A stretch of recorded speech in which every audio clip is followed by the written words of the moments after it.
Գորաշքն ամեն օր ուղերձների շարք։ Դու մշտապես Տեր Աստծու տեսադաշտում ես։ Երբևէ լսել ես քո հասցեին այս արտահայտությունը՝ «Դու իմ տեսադաշտում ես»։ Այն կարող է թե՛ ընկերական հարաբերությունների արդյունք լինել և թե՛ հնչել որպես զգոն լինելու ոչ այնքան բարեկամական զգուշացում։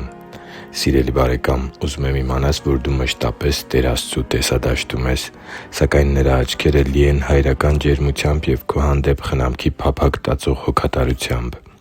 Ահա Դավթի աղոթքներից մեկը, որով նա աղոթում էր իր սաղմոսներից մեկի մեջ. «Պահի՛ր ինձ աչքի բբի պես և քո թևերի շուքի տակ ծածկի՛ր ինձ»։ Այո՛, ճշմարիտ է, որ եթե դու հավատում ես Տեր Հիսուս Քրիստոսին և որոշել ես ապրել այնպիսի կյանքով, որը խոսում է Նրան քո կյանքի Տեր ու Փրկիչ ընդունելու մասին, ապա դու Տեր Աստծու զավակն ես և Նրա համար Իր աչքի բբի պես թանկ մեկն ես։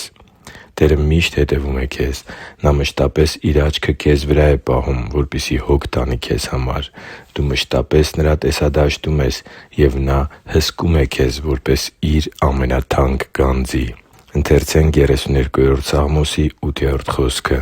«Տերն ասում է.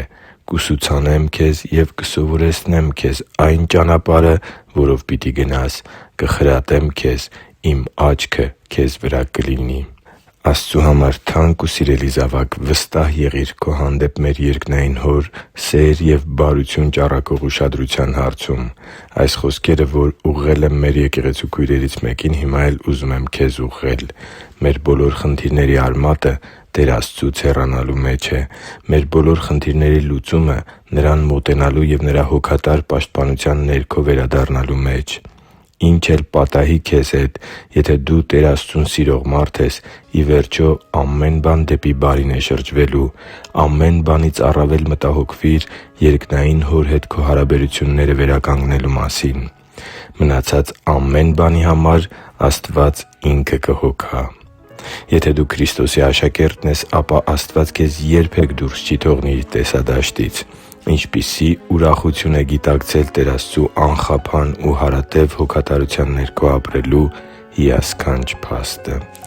Հիշի՛ր, որ դու Աստծո հրաշքն ես, և Աստված սիրում է քեզ։ Շնորհակալ եմ, որ դու կա՛ս։ Սիրով և աղոթքով, Արման Մանուկյան։